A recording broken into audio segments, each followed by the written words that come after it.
ରାମ କେତେ ଜଣ ଅଛନ୍ତି ଆଉ ଆମେ କେଉଁ ରାମଙ୍କୁ ପୂଜା କରିବା ଉଚିତ? ଏମିତି ପ୍ରଶ୍ନ ନେଇ କବୀର ଯାଇ ପହଞ୍ଚିଥିଲେ ତାଙ୍କ ଗୁରୁଙ୍କ ପାଖରେ ଆଉ ତାଙ୍କ ଆଗରେ ସମସ୍ତ ଉପାଖ୍ୟାନ ବର୍ଣ୍ଣନା କରି କହିଥିଲେ।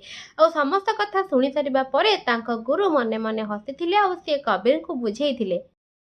ସେ କହିଥିଲେ କି ଏ ସୃଷ୍ଟି ବିବିଧମୟ ଅଟେ। ଏଠାରେ ଭଗବାନଙ୍କୁ କିଏ ଈଶ୍ୱର କହେ, କିଏ ବ୍ରହ୍ମ କହେ ତ କିଏ ପରମାତ୍ମା। ଏମିତି କହିବା ଦ୍ୱାରା କେବେ ବି ଭଗବାନଙ୍କ ସ୍ୱରୂପ ଅଲଗା ଅଲଗା ହେଇଯିବ ନାହିଁ।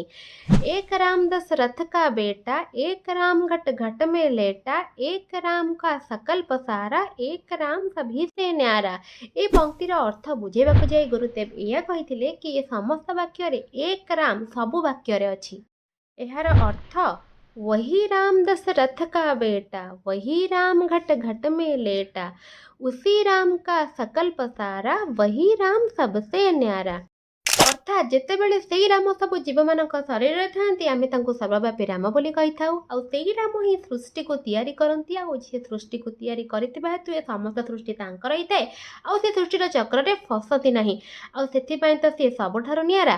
ଆଉ ଯେତେବେଳେ ଭକ୍ତମାନଙ୍କର ଆଉ ସୃଷ୍ଟିର ଉଦ୍ଧାରର ସମୟ ଆସେ ସେଇ ନିରାକାର ରୂପୀ ରାମ ଦଶରଥଙ୍କର ପୁତ୍ର ରୂପରେ ଶ୍ରୀରାମ ଅବତାର ନେଇ ପୃଥିବୀ ପୃଷ୍ଠରେ ମନୁଷ୍ୟ ରୂପରେ ଜନ୍ମ ହୁଅନ୍ତି। ଏବେ ଆପଣ ମୋତେ କମେଣ୍ଟରେ ଜଣାନ୍ତୁ କି ଆପଣ କେଉଁ ରାମଙ୍କୁ ପୂଜା କରିବାକୁ ଚାହୁଁଛନ୍ତି। जय श्री राम।